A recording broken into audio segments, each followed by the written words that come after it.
Good morning, children. We will be studying about the chapter diversity in the living organism. Now, in this chapter, we shall be studying about what is diversity or biodiversity, what is classification and the need of classification, the basis of classification, the five kingdom classification, the characteristics of all these five kingdoms one by one, and also the characteristics of the two main kingdoms, that is kingdom Plantae and kingdom Animalia. Before starting with this classification, we will be trying to understand this word diversity or biodiversity. Now, this word biodiversity or diversity refers to all the type of living organisms present in a particular area. This area can be a small town, it can be a pond, it can be a lake, or it is going to be all the organisms living on the earth. So it is a very vast and a very wide term. Therefore, we are going to be using it as biodiversity. And since there are large number of organisms, therefore we need to classify them. We have to classify them.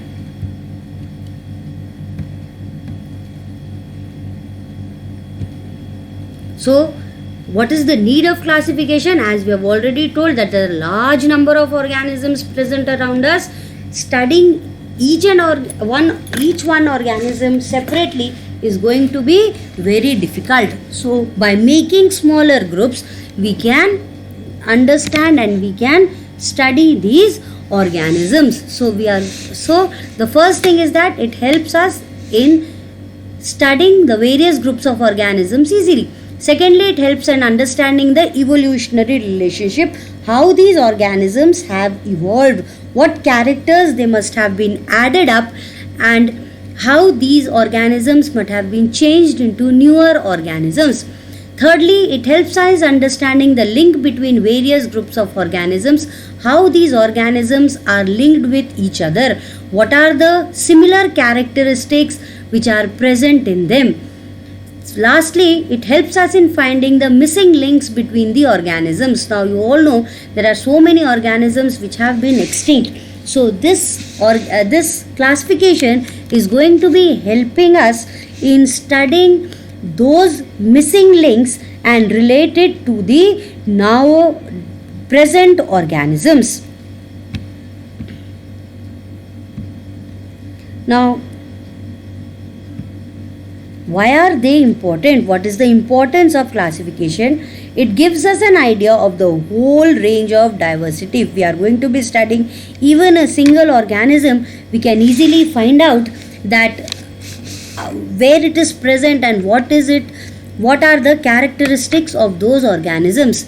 All biological sciences depend on the system of classification to study the organisms. Now, once you are going to be having a group of organisms, if a new organism is found out, or if they want to find out about a new organism, automatically they can find out by the already existing organisms and relate it to the characters to the what new organisms are going to be having. And in this way, a very good example here is the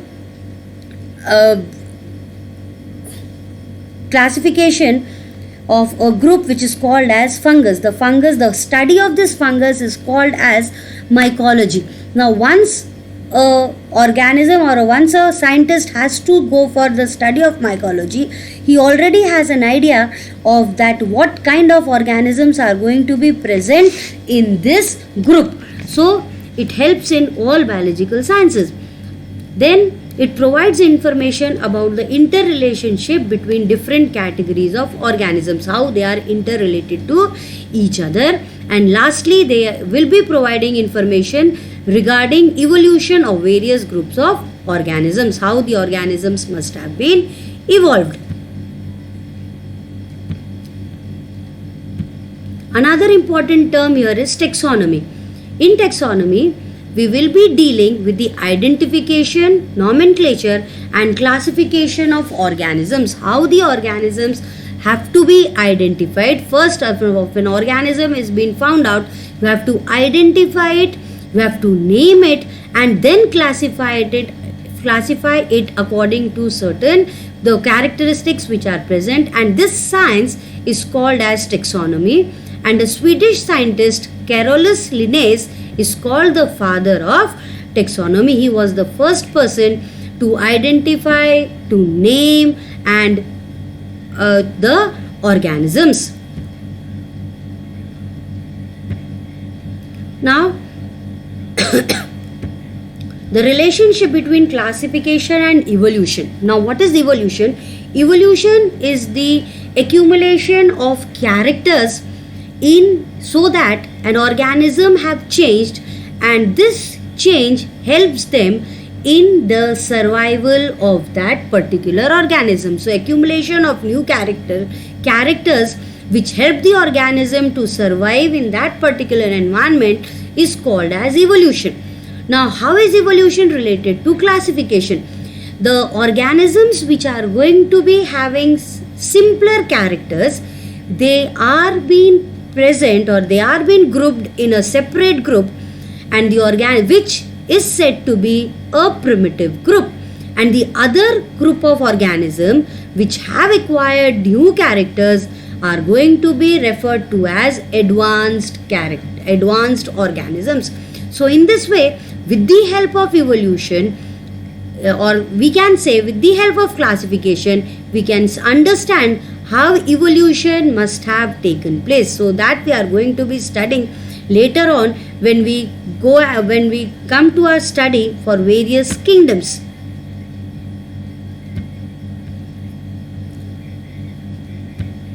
Now the basis of classification. Classification is based on the similarities and dissimilarities of fundamental characters. Now this word characteristic here is going to be playing a very important role, because we have to understand that what does this word characteristic mean. This word characteristic means a particular form or a particular function. Now what do this word particular form means? Particular form means what appearance, how does an organism look like. That is going to be the meaning of that word, a particular form. Whether the organism is going to be a unicellular one or a multicellular one, or the organism is green or it is not green, or the organism lives inside some other body or is going to be a free living one, all these are going to be characteristics. And secondly, a particular function. What function it is performing in that particular habitat, in that particular place. Function means what is it doing there? Whether it is preparing food, whether it is eating grass, whether it is eating flesh, whether it is going to be a saprophyte living on dead organism, whether it is going to be a parasite, a plant parasite such as Cuscuta, or there are several of animal parasites, or they may be decomposers also. So these are all going to be related to the characteristics. Now depending upon these characteristics, there are two major systems of classification. One is the artificial system and the other is the natural system. In case of artificial system, an artificial character is going to be taken into consideration. Now, artificial character such as the habitat of an organism. So, Aristotle was the first scientist to classify these organisms on the basis of the place they live, that means their habitats. And depending upon that, he classified organisms to be living on land, in water or in air.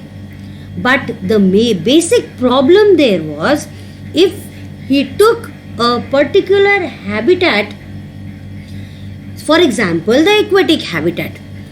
Now in aquatic habitat there are large number of organisms such as corals, whales, octopus, starfish, shark. They are all different from each other. So studying them all together in one group is not a good idea. Therefore, such system of classification was not going to be taken into consideration. Later on, a natural system was developed in which large number of characters were taken into consideration to classify different organisms. Now we are going to be studying what type of characteristics they were taken into consideration. Now here the characteristics that were taken into consideration were for classification.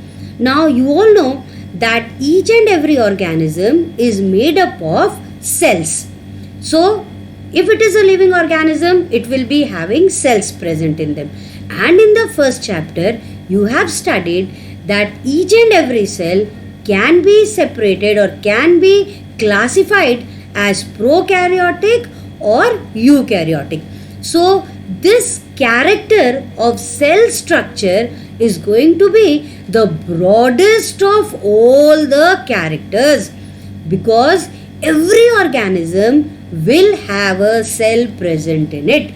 So the basic character which was taken into consideration was the cell structure, differentiating all organisms into prokaryotic organisms or eukaryotic organisms. Then the body structure. The prokaryotic cells are all going to be unicellular in nature, but the eukaryotes can be unicellular as well as multicellular in nature. So automatically the second characteristic which would be taken into consideration, in which all eukaryotes would be included, would be whether it is going to be unicellular or whether it is going to be multicellular. Now both these unicellular and multicellular organisms are going to be having one or the other mode of nutrition. So these organisms could be autotrophic or could be heterotrophic in nature. So the next level for classification would be the mode of nutrition. Later on, other characteristics such as the presence or absence of cell wall and various other characteristics, the type of reproductive systems, the type of reproductive organs, the flowers, etc., then were all included one by one for the classification of various different groups of organisms. And in this way, the classification, the characteristics of classification were taken into consideration.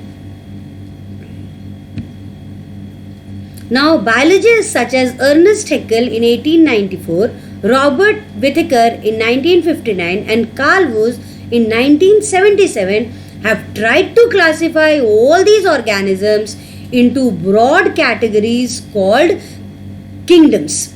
And these categories were classified on the basis of the characters we have already discussed, and that is the cell structure, the mode of nutrition and the body structure. Now further classification is done by naming the subgroups at various levels, and these subgroups are going to be, this is going to be the scheme. This is going to be the scheme for classification. The broadest one is going to be the kingdom, in which most of the organisms will be included.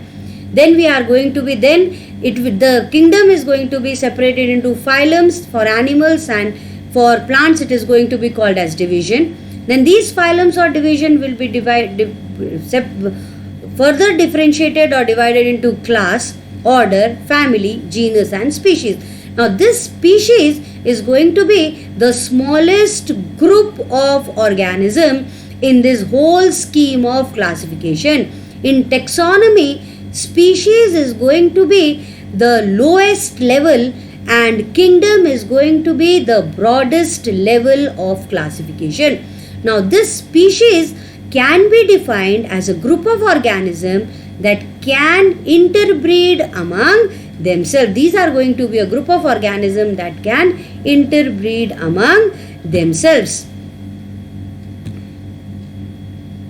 Now, Whittaker, he proposed the five kingdom of classification on that basis itself, that is cell structure, mode and source of nutrition, and body organization. These three things we have already discussed, and on the basis of the five kingdom classification, the five kingdoms were Monera, Protista, Fungi, Plantae and Animalia, which we will be discussing later on one by one in our next class.